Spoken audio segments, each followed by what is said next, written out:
레위기 19장 1절부터 2절 말씀까지를 제가 봉독하겠습니다. 여호와께서 모세에게 말씀하여 이르시되 너는 이스라엘 자손의 온 회중에게 말하여 이르라. 너희는 거룩하라. 이는 나 여호와 너희 하나님이 거룩함이니라. 아멘. 네, 오늘은 저희가 레위기를 함께 살펴보려고 합니다. 레위기를 대표하는 구절이라고 할 수 있는 구절이 어쩌면 오늘 이 함께 읽은 19장 1절 2절 말씀입니다. 너희는 거룩하라. 이는 나 여호와 너희 하나님이 거룩하다. 거룩에로의 부름이다 라는 것이지요. 여기까지만 들으면 참 레위기가 아주 친숙한 책인 것처럼 여겨지는데요.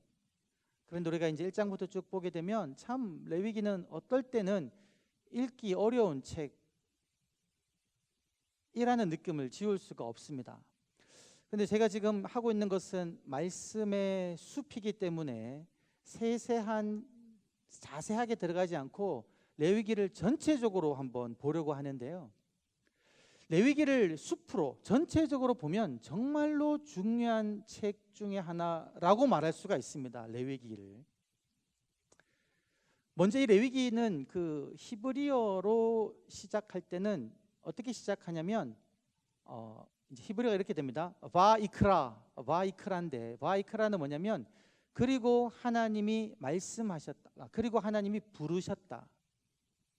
하나님이 누구를 부르셨냐면 회막에서 모세를 부르십니다. 레위기 1장 1절을 보게 되면 모세를 불러서 너는 이스라엘 백성들에게 이러이러한 이야기를 해라 라고 이제 이야기한다는 것이죠. 오늘 읽은 19장 1절에도 하나님께서 모세에게 이르시되 너는 가서 이스라엘 온 백성에게 이렇게 이야기하라 이제 이렇게 되고 있지 않습니까? 이런 도입문이 레위기에서 계속 나옵니다. 하나님께서 모세를 통해 이스라엘 백성들에게 하는 이야기다라는 것이죠. 자, 그럼 어떤 내용을 이야기하느냐? 그걸 한번 함께 보도록 하겠는데요, 여러분. 이 화면을 한번 보시면 레위기가 총 27장까지 있는데 이 27장을 6부분으로 나누어서 이해할 수가 있을 것 같아요. 근데 6부분이 구약 시대의 이스라엘 백성들이 하나님께 나아감에 있어서 너무나 중요한 부분들이다라는 겁니다. 하나하나가 다. 그걸 한번 보면요, 여러분. 맨 먼저 처음에 보시면 일단 이 회막이라는 부분은 구분은 되고 있지 않지만 이 레위기가 지금 전해지고 있는 그 장소가 어디냐면 회막입니다. 출애굽기에서 40장에서 이제 이스라엘 백성들이 회막을 다 건축하지요. 출애굽한 지 둘째 해, 그 다음 해에 둘째 날, 첫째 달, 둘째 해, 첫째 달, 첫째 날에 회막을 짓고 난 다음에 그 회막으로 모세를 불러가지고 이제 말씀을 전하는 거거든요. 회막이 장소입니다. 이 회막이 뭐를 지칭할 수 있냐면 이스라엘 백성들이 하나님을 만나는 장소고 하나님의 임재가 이루어지는 그런 곳이라는 거죠. 회막. 두 번째 부분이 제사에 관한 내용을 이야기하고 있는 1장부터 7장까지 내용입니다. 이스라엘 백성들이 하나님께 어떠한 제사를 드려야 하는지 크게 5가지로 이야기하고 있어요. 온전한 헌신을 의미하는 번제를 이야기하고 있고, 그리고 하나님이 주신 곡식으로 드리는 소제. 소제는 하나님께 드리고 난 남은 부분은 제사장이 먹습니다. 소제는. 그러고 난 다음에 화목제가 있습니다. 화목제는 기름만 태워서 하나님께 드리고 나머지 부분은 제사 드리는 사람과 그리고 함께 모여있는 무리들이 같이 먹는 거죠. 감사의 표시이기도 하고 서원과 자원하는 표시가 되는 화목제입니다. 그 다음 제사가 속죄제와 속건제인데 이 속죄제와 속건제는 죄를 사함받기 위해 드리는 제사이다라는 것이죠. 이 제사 5가지를 명령하고 있는 부분이 이 1장부터 7장까지입니다. 첫 번째 부분이죠. 제사. 두 번째 부분은 여러분 이스라엘 백성들이 제사를 드릴 때는 누가 꼭 필요했냐면 제사장이 꼭 필요했다라는 것이죠. 이스라엘 백성들이 자기들이 원한다고 하나님께 나아갈 수가 없었습니다. 제사장이 이스라엘 백성과 하나님 사이에서 중보자 역할을 하는 거죠. 그런데 이 제사장을 그러면 어떤 사람이 제사장이 될 수 있고 이 제사장으로 세우기 위해서 어떤 절차가 필요한지에 대한 설명이 있는 부분이 어디냐면 8장부터 10장까지입니다. 제사장을 세우는 것과 관련된 법을 하나님께서 가르치고 있다는 것이죠. 두 번째 부분. 세 번째 부분은 뭐냐면 여러분 11장부터 15장까지인데요. 이거는 정결법이라고 해서 정한 것과 부정한 것을 이야기하는 부분입니다. 음식을 먹을 때에 어떤 것이 정한 음식이고 부정한 음식인지, 그리고 아이 낳은 여인에게 있어서 얼마 동안 지나야지 부정함에서 정함으로 가는지, 그리고 피부병이라든가 유출병에 관해서 이야기하는데요. 이거는 왜 있냐면 이스라엘 백성들이 하나님께 나아가서 제사를 드리기 위해서는 무엇이 필요하냐면 정결함이 필요하다는 것이죠. 그러니까 삶 속에서 부정함이 일어날 수 있는 여러 가지 것들을 이야기함으로써 이러한 부정함이 너희 속에 있지 않도록 해라. 무엇을 위해서요? 하나님께 나와 온전한 제사를 드리기 위해서. 그래서 이 부분이 명령되고 있다는 겁니다. 11장부터 15장까지 정결법에 관해서. 그리고 그 다음 부분이 어디냐면 여러분 16장에 속죄일에 관한 규정을 이야기하고 있습니다. 일곱째 달 10일 날에 이스라엘 모든 백성들은 대속죄일이라 그래서 회막도, 지성소부터 성소, 제단, 회막도 다 정함을 하고요. 이스라엘 모든 백성들 제사장까지 1년에 한 번 속죄함을 받는 대속죄일이 있다는 것이죠. 이 당시는 어떻게 합니까? 하나님 앞에 온전히 나가기 위해서는 1년에 한 번씩은 회막뿐만이 아니라 제사장뿐만이 아니라 모든 이스라엘 백성들이 대속죄를 지켜야 됐다는 것이죠. 그 다음에 무엇이 있느냐? 여러분 17장부터 26장까지가 성결법전이라고 이야기해가지고요. 이스라엘 백성들이 삶 속에서 어떻게 구별되게 거룩한 백성으로 살아가야 하는지에 관한 여러 규정들을 이야기하고 있는 부분입니다. 그리고 마지막 27장은 예물에 관한 거죠, 여러분. 서원 예물과 11조, 그리고 이제 첫 소산을 드리는 그런 예물. 그러니까 하나님께 드리는 예물에 대한 서원 예물과 11조와 첫 소산 그 예물에 관한 이야기를 하고 있다는 것이죠. 이렇게 여러분 6가지 혹은 7가지를 구분지어 놓고 보면 이스라엘 백성들이 하나님을 예배하는 백성으로 살기 위해 필요한 모든 것들을 가르쳐주고 있는 법임을 알게 된다는 것이죠. 장소로서의 회막을 이야기하고 있고, 이 회막에서 전해진 이야기고, 그리고 아버지께 어떻게 하나님께 어떻게 제사를 드려야 하는지, 그리고 제사를 드리는 제사장은 어떻게 세워져야 하는지, 그리고 온전한 예배를 드리기 위해 이스라엘 백성들은 어떻게 정결함을 유지해야 되는지, 그리고 대속죄일, 속죄함에 대해서, 그리고 삶 속에서 어떻게 거룩함을 유지하는지에 대한, 그리고 마지막으로 하나님께 드리는 그 예물에 관한 가르침을 주고 있다는 것이죠. 자, 그럼 여기서 제가 질문 한 개 던지겠습니다, 여러분. 이 레위기가 이스라엘 백성들에는 당시에 너무나 중요했는데 오늘 우리들에게는 어떠한 의미로 다가올까요? 라는 질문입니다. 여러분, 제가 나눠드린 그 교재 유인물 4쪽을 한번 보시기 바랍니다. 4쪽을 한번 보시면 4쪽 가장 마지막 부분에 보면 이런 질문을 던지고 있습니다. 구약 율법은 기독교인들에게 유효한가? 이런 질문을 던졌죠. 찾으셨습니까? 네. 거기 보면 여러분 마태복음 5장 17절에 예수님께서 그렇게 말씀하셨습니다. 나는 율법이나 선지자나 폐하러 온 것이 아니요 완전케 하러 왔다라는 것이죠.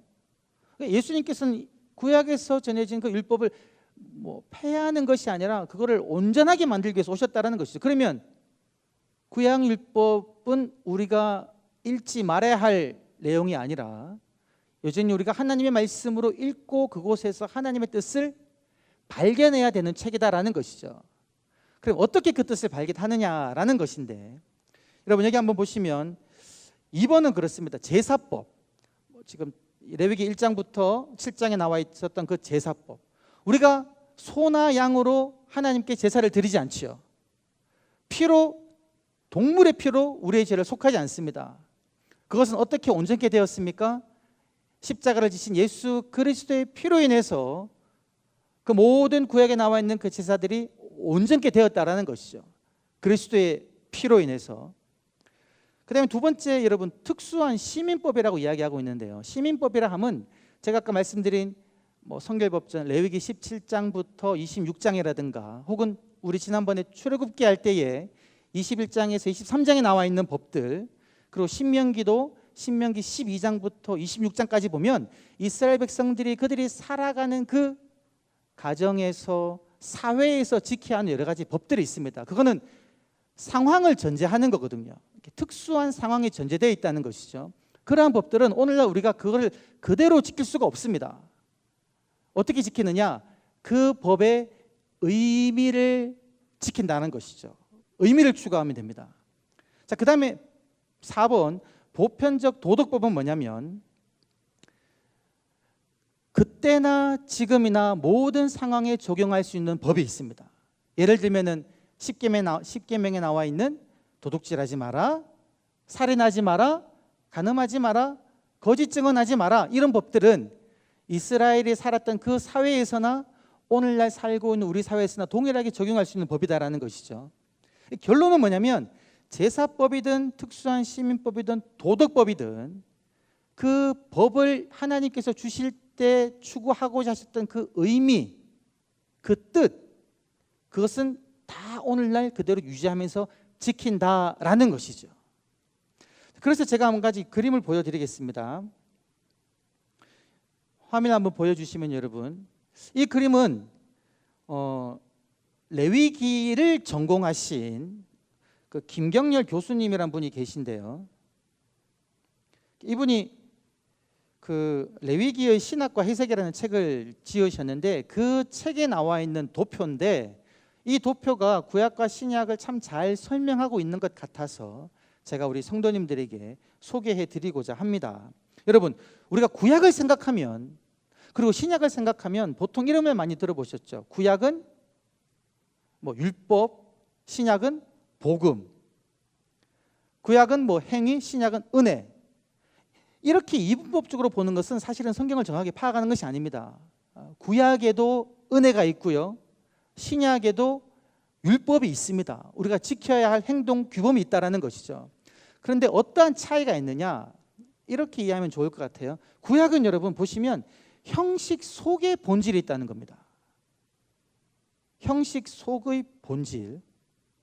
그래서 이 겉의 껍데기가 형식이라는 것이죠. 구약을 보게 되면, 특히 율법을 보게 되면 여러 가지 제사법이라든가 여러 가지 지켜야 될 법들을 쫙 이야기하고 있죠. 근데 그 법에 자세히 들여다보면 그 법이 무엇을 위함이냐면 그 법 속에 하나님의 사랑과 은혜라는 본질이 그 형식 속에 감추어져 있다라는 것이죠. 구약은. 자, 이것이 이제 신약에 와서 어떻게 되냐면 여러분, 신약은 이렇게 이야기합니다. 본질 속의 형식이다. 즉 구약의 그 가운데에 있던 그 사랑과 은혜의 본질이 이렇게 겉으로 확장되면서 신약의 겉이 사랑과 은혜라는 것이죠. 예수 그리스도의 그 십자가의 공로를 믿음으로 말미암아 은혜로 값없이 죄 사함을 받는, 이것이 신약 전체를 아우르고 있죠. 겉을 사랑과 은혜가 아우르는데 그 중심에 뭐가 있다는 겁니까? 법이 있다는 거죠. 예수를 믿음으로 구원받았지만 우리들은 우리가 원하는 대로 내 육신의 자유를 위해서 살아가라고 이야기합니까? 아니죠. 예수 그리스도의 은혜로 구원받은 우리들은 구별된 자로, 거룩한 자로 하나님께서 우리들에게 말씀하신 그 말씀을 지키는 삶, 즉 중심 가운데 하나님의 법을 두면서 살아가야 된다는, 그게 신약적 삶이거든요. 이렇게 정리할 수가 있겠습니다. 여러분 이해되시죠? 네, 요 도식을 한번 잘 생각해 보시면 좋을 것 같아요. 제가 이 책을 읽으면서 이 도식이 참 잘 설명되어 있다. 제가 이 도식을 개발했으면 참 좋았겠다 싶은데요. 제가 개발한 것이 아니라 발견하고 읽고 여러분들에게 소개해 드립니다. 자, 이런데 이 상태에서 우리가 그럼 아까 앞에서 보았던 그 함께 한번 보도록 하겠습니다, 여러분. 구약에서 아까 여러분 우리가 앞에 이야기할 때 레위기를 이런 틀로 우리가 쭉 정리를 했었죠. 회막, 제사, 제사장, 정결법, 속죄일, 성결법전, 서원, 예물과 11조. 그죠? 이것이 이 외형적인 것이 이 신약 시대로 넘어오면 우리는 어떻게 이것을 지키고 우리의 삶 가운데 어떤 의미가 있는지를 어떻게 연관되는지를 한번 보도록 하겠습니다, 여러분. 먼저 하나님께서 구약 이스라엘 백성들에게 그들을 만나기 위해서 임재하시는 곳이었던 그 회막은 오늘날로 보면은 무엇이 되겠습니까? 교회다라는 것이죠. 건물로서의 교회가 아니라 성도들의 공동체로서의 교회다라는 것이죠. 우리가 교회에 모여서 이 성도님들의 공동체 이곳에서 우리가 예배드릴 때 하나님이 이 자리에 임재하시면서 만나 주신다는 겁니다. 구약에는 그 회막이 단 한 곳에만 있었고 예루살렘 그 한 성전에만 가서 예배를 드려야 됐는데 오늘날에는 성도들이 모여있는 공동체면 다 그곳이 교회요 하나님의 임재가 일어나는 곳이다라는 것이죠. 그리고 그 다음 두 번째 보게 되면 여러분 레위기 1장부터 7장까지는 이제 제사에 관해서 이야기하고 있지 않습니까? 제사는 오늘날의 말로 이야기하면 무엇이겠습니까? 하나님께 드리는 예배이다라는 것이죠. 예배. 그런데 우리가 예배 드릴 때 아까도 말씀드렸듯이 번제를 드리기 위해서 소나 양을 가져와서 다 태워드리지 않지 않습니까? 근데 그 의미는 우리가 이 모여서 예배 드릴 때 그 모든 의미를 살려야 된다는 겁니다. 예배 드릴 때 이 예배 속에 어떤 결단이 있어야 되냐면 번제를 드리듯이 하나님 나의 모든 생명 나의 삶을 하나님께 다 드리겠습니다. 온전한 헌신을 결단하며 예배를 드리고요. 소제 같은 경우에도 하나님이 내게 주신 그 곡식 일부를 하나님께 드리는 감사의 표현이니까 하나님이 내 손에 주신 그 열매들을 하나님께 감사함으로 드리는 마음으로 예배를 드리는 거고요. 화목제도 무엇이겠습니까? 하나님께 서원과 감사와 그리고 성도 간에 함께 나누어 먹는 제사 화목함으로 하나님께 예배를 드리고 속죄제와 속건제는 아버지께 예배 드릴 때마다 나의 부족함과 나의 죄를 돌아보며 이 예배 가운데 어떤 고백이 있어야 된다는 겁니까? 죄를 자백하는. 그래서 예배 자리에 나올 때마다 하나님의 그 은혜로 예수 그리스도의 보혈의 공로로 정결케 되는 것이 체험되어지는 예배가 되어야 된다는 것이죠. 그래서 이 레위기 1장부터 7장까지 있는 제사는 우리가 드리는 예배로, 그리고 이 예배는 또 어디서 드려질 수 있겠습니까? 이 예배 교회 당 안에서 뿐만이 아니라 우리 삶 속에서 날마다 그 예배를 하나님께 드릴 수 있다는 것이죠. 가정에서도 길을 가면서도 하나님 내가 아버지께 내 모든 삶을 드리겠습니다. 헌신을 다짐하고 죄를 고백하며 하나님 주신 은혜에 감사하는 그런 제사를 예배를 드려야 한다는 거죠. 그 다음에 세 번째 여러분 제사장의 이 부분은 오늘날로 보면 어떻게 되겠습니까? 제가 이번 주일날 말씀을 드렸죠. 만인 제사장이다. 우리 모두가 다 제사장이다. 더 이상 우리가 하나님께 나아가기 위해서 제사장이 필요가 없다. 왜요? 대제사장이신 예수 그리스도께서 단번에 당신의 몸으로 그 가로막고니 휘장을 다 가르시면서 우리로 하여금 우리가 예수 그리스도의 피를 의지하여 하나님께 나아갈 길을 열었기 때문에 우리 모두가 제사장이라는 겁니다. 그래서 만인 제사장, 너희는 왕같은 제사장이다. 언제나 아버지께 나아갈 수 있다는 것이죠. 자다가도 벌떡 일어나서 하나님께 나아갈 수 있고요. 잘 차려입고 교회에 와서도 하나님께 나아갈 수 있는 은혜를 우리가 누리고 있다는 거죠. 그리고 난 다음에 여러분 이 정결법은 뭡니까? 부정함과 정결함을 살펴보면서 내 몸에서 부정함이 없도록 하는 것, 이것은 우리 오늘날의 삶 속에서 도덕적 정결법으로 간다는 것이죠. 제의적 정결법이 아니라 도덕적인 정결법. 내 마음 중심이, 내 행동이 하나님 앞에 정결한 삶을 살아가는 것으로 우리들은 아버지께 나갈 수 있고요. 그리고 속죄일은 여러분 이미 말씀을 드렸습니다. 단번에 우리들은 죄사함을 받았기 때문에 매년 하나님께 속죄제를 드릴 필요는 없다. 그러나 이 죄사함 받았다는 것은 늘 기억해야 되고, 그리고 날마다 돌아보며 또 내 입술로 행동으로 지은 죄가 없는지 돌아보며 하나님께 자백하는 그런 기도를 드려야 된다는 거죠. 자, 그다음에 마지막 여러분 중요한 게 마지막에서 두 번째 성결법전, 거룩한 삶을 이야기하는 부분인데요. 이 부분은 어떻게 우리가 지켜야 되느냐? 우리가 살아가면서 구별된 삶을 살아야 된다라는 겁니다. 그래서 제가 이 시점에서 제가 성결법전을 잠깐 한번 살펴보도록 하겠습니다. 여러분, 이 성결법전에서 이야기하고 있는 것이 여러분 제가 나눠드린 유인물 3쪽을 한번 봐주시기를 바랍니다. 3쪽을 봐주시면 성결법전이 17장부터 26장까지인데 그 중에서 18장에서 하나님이 강력하게 이스라엘 백성들에게 이야기한 것이 있습니다. 뭐냐면요, 너희가 떠나온 애굽 땅의 풍속이든지 그리고 지금 너희가 들어갈 가나안 땅의 풍속이든지 그 어떤 풍속도 따르지 마라 라고 이야기합니다. 그러면서 너희는 무엇을 따라야 하냐면 나의 법도와 규례를 따라야 한다. 그러고 하면서 18장부터 19장, 20장에 그들이 지켜야 할 여러 가지 법도들을 이야기하고 있는데요. 몇 가지 특징적인 것은 뭐냐면 일단 그 성적인 죄를 18장과 20장에서 아주 강력하게 이야기하고 있고요. 그러고 난 다음에 또 무엇을 이야기하고 있냐면 우상을 섬기는 것, 자녀를 몰래에게 바치는 그런 일은 하지 마라. 그리고 19장에는 여러 가지 사회상에서 너희가 지켜야 할 그런 법을 이야기하고 있는데 그건 조금 이따 살펴보도록 하고, 자, 이 18장, 19장, 20장 여러 가지 법들을 이야기하면서 너희가 만약에 내가 너에게 명령한 이 법을 지키지 않고 가나안 사람들이 행하는 그 행동이라든가 애굽 사람이 범하는 그 행동을 너희가 범하면 어떤 결과가 일어나냐면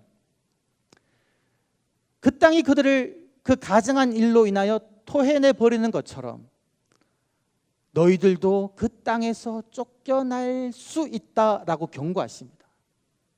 그러니까 이 지금 17장부터 26장까지는 이스라엘 백성들이 약속의 땅에서 머물러 살기 위해 반드시 지켜야 하는 법들이다라는 것이죠. 가나안 족속의 그 풍속을 따르지 말고 나의 명령을 지켜라. 이걸 오늘날로 가져오면 뭐겠습니까? 세상 사람들의 가치관을 따르지 말고 세상 풍속을 따르지 말고 너희는 내가 너희에게 가르쳐주는 그 명령들을 지켜 행하라. 이것이 바로 거룩한 삶을 살아가는 하나님의 백성의 삶의 모습이다라는 것이죠. 우리가 무엇을 따라야 된다는 겁니까? 세상 가치가 아니라 하나님 나라의 가치를 쫓아야 된다는 것이죠. 여러분, 세상 가치에서 어떻게 보면 핵심적인 것은 뭐냐면요, 그렇게 이야기하죠. 육신의 정욕과 안목의 정욕과 이생의 자랑, 결국 쾌락을 쫓습니다. 육신의 즐거움을 쫓아나가죠. 그리고 이생의 자랑이니까 명예와 성공을 쫓습니다. 세상 법칙은 이거를 추구하기 위해서는 내 이웃을 밟아도 된다, 이런 가치를 끊임없이 우리들에게 심어줍니다. 소위 말하는 무한 경쟁 시대라는 것이죠. 속여서라도 거짓을 범해서라도 법을 어겨서라도 상대방을 발로 짓밟고서라도 너는 앞서 나가야 돼. 이게 이제 세상 가치다라는 것이죠. 그리고 쾌락을 쫓는 것. 그런데 하나님께서는 무엇이라고 말씀하시냐면, 여러분이 19장 한번 보겠습니다. 사쪽을 한번 보시죠. 유인물 사쪽을 한번 보시면 레위기에서 말하는 거룩한 삶, 하나님께 온전한 예배 드리는 건 기본입니다. 여러분, 아까 말씀드린 1장부터 16장까지는 회막 속에 나아가 하나님께 어떻게 바로 예배 드리는 삶을 쫙 이야기하고 있지 않습니까?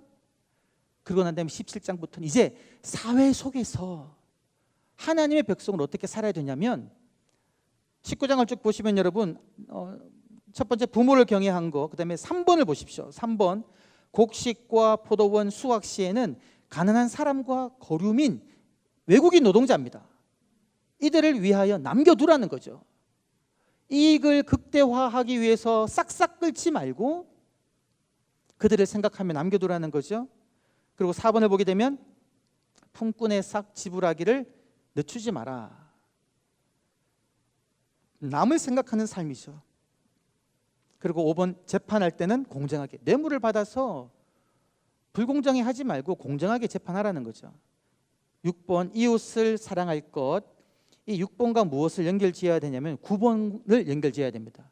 이웃을 사랑할 것, 내 몸과 같이 사랑하는데 9번을 보시면 거류민을 사랑할 것. 여기도 말씀을 보시면 내 자신같이 사랑하라 이야기합니다.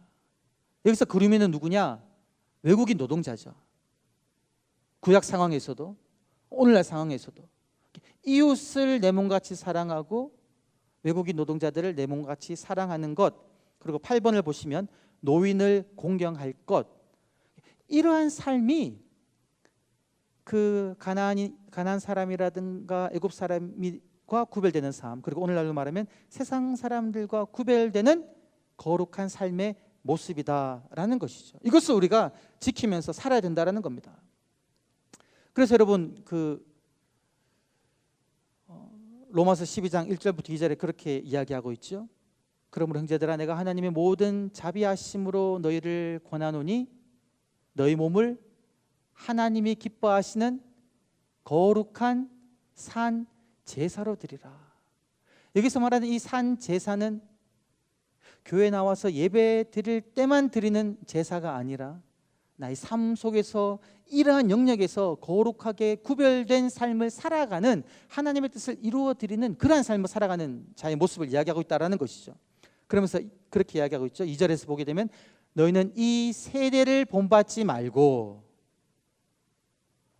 온전히 마음을 새롭게 하여 하나님의 선하시고 기뻐하시고 온전하신 뜻이 무엇인지 구별하도록 하라.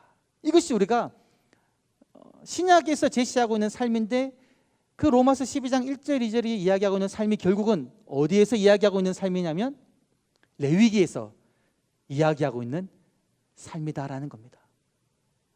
하나님을 예배하는 백성의 삶, 거룩하게 구별된 삶. 네. 제가 한 가지 마지막으로 또 말씀을 드리면, 여러분 27장은 이 레위기가 어떻게 맞춰지고 있냐면 그 거룩하게 구별된 삶을 이야기하고 난 다음에 마지막 27장에서는 이스라엘 백성들에게 명령하기를 너희는 그 서원 예물과 11조를 가져오라라고 이렇게 이야기하고 있죠. 그러면서 그 11조를 이야기할 때 재미난 것이 있습니다. 여러분 어떻게 이야기하고 있냐면 너희 소나 양떼의 10분의 1을 드릴 때는 그 어떤 지팡이를 두고는 그 밑을 소나 양떼를 지나가게 합니다. 그리고는 헤아리는 거죠. 1, 2, 3, 4, 5, 6, 7, 8, 9, 10, 11조. 1, 2, 3, 4, 5, 6, 7, 8, 9, 10, 11조. 이렇게 드리라 그러는데 여러분 그렇게 하다 보면 어떤 게 생길 수 있을까요? 10번째 걸 뽑았는데 비실비실한 것만 계속 나가다가 10번째 게 튼실한 양이 나왔다는 겁니다. 또 비실비실한 거 나갔다가 또 튼실한 양이 10번째 되니까 하나님께 드려지는 게 좋은 것만 가니까 어떤 마음이 들 수 있을까요? 물으려고 하는 마음이 있다는 거죠. 그 말씀 보게 되면 그러지 말라는 거거든요. 하나님께 온전한 11조를 드리는 건 그냥 그렇게 제도적으로 드려야 되는데, 이거를 오늘날 그대로 적용하면 뭐냐면 우리가 하나님께 드리는 예물, 뭐 서원 예물이라든가 11조라든가 뭐 첫 열매 이런 모든 것들은 어떤 마음으로? 자원함과 즐거운 마음과 감사하는 마음으로, 그리고 청지기적인 자세로 내게 있는 모든 것이 내 것이 아니라 하나님이 내게 주신 거기 때문에 그에 대한 감사하는 마음으로 주님 내가 이것을 드립니다. 그 드리는 삶, 그것이 이 레위기에서 또 마지막으로 우리에게 이야기하고 있다라는 것입니다. 자, 여러분 여기까지 하고요. 이걸 한번 보도록 하겠습니다. 이건 제가 이제 손으로 한번 써본 말씀인데요. 지금 레위기 19장 1절 2절 제가 함께 읽었는데 거기서 하나님께서 그렇게 말씀하고 계셨죠. 내가 거룩한 것처럼 너희는 거룩하라. 거룩의 삶을 레위기에서 명령하셨는데 동일한 말씀이 신약에도 얘기되어지고 있습니다. 우리 이 말씀 같이 한번 읽어보실까요? 시작. 그러므로 너희 마음의 허리를 동이고 근신하여 예수 그리스도께서 나타나실 때에 너희에게 가져다 주실 은혜를 온전히 바랄지어다. 너희가 순종하는 자식처럼 전에 알지 못할 때에 따르던 너희 사욕을 본받지 말고 오직 너희를 부르신 거룩한 이처럼 너희도 모든 행실에 거룩한 자가 되라. 기록되었으되 내가 거룩하니 너희도 거룩할지어다 하셨느니라. 아멘. 여러분 여기서 보시면요, 우리가 무엇을 받았습니까? 하나님의 은혜를 받았지 않습니까? 여기 보면 예수님께서 나타나실 때에 너에게 가져다 주실 은혜, 우리가 은혜를 받았는데 이 은혜를 온전히 바라는데 이 은혜를 온전히 누리는 삶이 어떠한 삶이냐? 이 은혜를 정말 은혜되게 하는 삶은 이 아랫부분에 나와 있습니다. 나의 사욕을 본받지 않는 거죠. 나의 사욕을 따르지 않는 겁니다. 가나안의 풍습과 애굽의 풍속을 따르지 않는 겁니다. 그리고 무엇을 따르는 겁니까? 내 모든 행실에 있어서 하나님을 본받는 거룩한 삶을 살아간다라는 것이죠. 이것이 우리들이 추구해야 할 삶이고 레위기가 오늘 우리들에게 권하는 말씀이다라는 것이죠. 하나님을 바라보면서 사랑의 하나님을 본받아 나도 사랑의 삶을 살아가고 긍휼의 하나님을 본받아 나도 긍휼의 삶을 살아가며 모든 죄를 미워하시고 싫어하시는 하나님을 본받아 나도 모든 죄를 미워하는 그러한 삶을 살아가는 것, 그러한 은혜가 저와 여러분 가운데 있기를 간절히 소망합니다. 축원합니다. 우리 시간 말씀을 기억하며 함께 기도하겠습니다. 여러분 기도하실 때에 하나님, 우리들로 하여금 거룩한 백성 삼아주시고 예배의 자로 삼아주심을 감사합니다. 언제 어디서나 나를 구원하신 하나님께 나아가 예배 드릴 수 있는 자로 삼아주심을 감사합니다.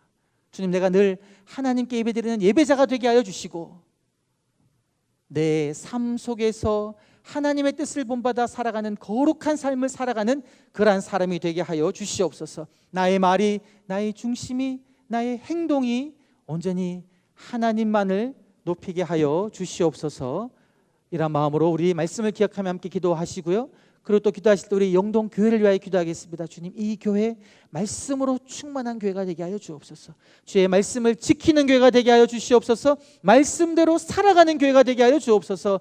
주의 말씀이 흥왕하는 교회가 되게 하여 주옵소서. 모든 성도님들이 말씀으로 힘을 얻고 말씀으로 병의 치유가 되며 말씀으로 모든 삶의 문제가 해결되어지는 그러한 교회가 되게 하여 달라고 이 시간 함께 말씀을 기억하며 또 교회와 나라를 위하여 함께 기도하시겠습니다.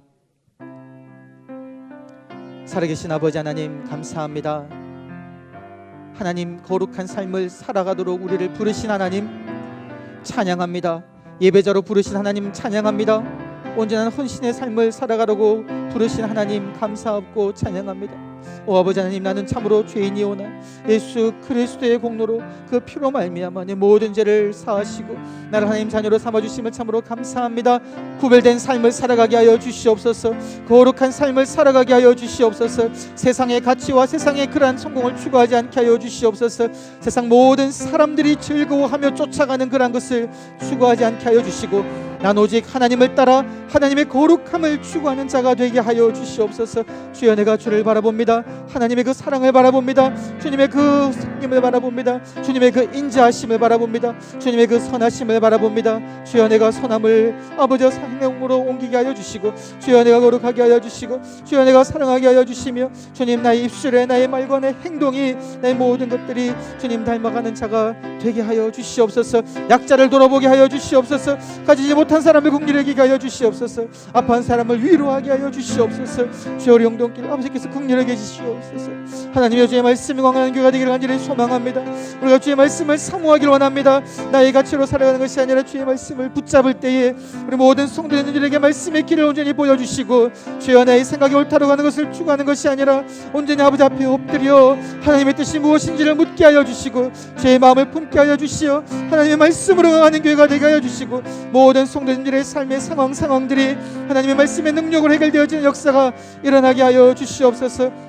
모든 살아가다 불화목하게 하여 주시며 모든 질병이 떠나가게 하여 주시고 삶의 모든 문제점들이 해결되게 해주시게 하시며 마음의 모든 무거운 짐들이 주의 사랑으로 여호와여 그 모든 짐을 지어주시는 주님 앞에 내어놓을 때에 아버지 긍휼함의 체험이 있게 하여 주옵소서. 구원의 역사가 일어나게 하여 주시옵소서. 성령님의 임재가 일어나는 예배가 되게 하여 주시옵소서. 할렐루야 할렐루야 부흥을 허락하여 주시옵소서.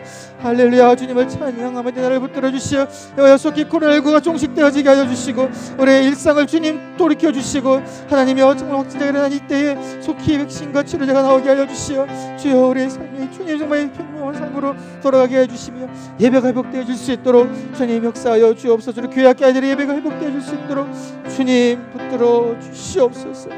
할렐루야. 주님 찬양합니다. 아버지 주님을 높여드립니다. 아버지 감사합니다. 살아계신 아버지 하나님, 하나님의 거룩한 백성으로 불러주심을 감사합니다. 하나님을 예배하는 예배자로 불러주심을 감사합니다. 하나님의 자녀로 하나님의 백성으로 불러주심을 감사합니다. 아버지 우리가 받은 이 은혜 소홀히 여기지 않게 하여 주시옵소서. 우리가 받은 이 진주와 보석과도 같은 이 존귀한 것을 하나님이여 돼지에게 던지는 우를 범하지 않도록 주님 저희의 믿음을 붙잡아 주시옵소서. 예배를 사모하게 하여 주시옵소서. 주님의 전을 사모하게 하여 주시옵소서. 우리의 삶 속에서 구별된 자로 거룩한 자로 하나님을 본받은 자로 날마다 주님께 드리는 거룩한 산제사로 드리는 그러한 삶을 살아가는 저희가 되게 하여 주시옵소서.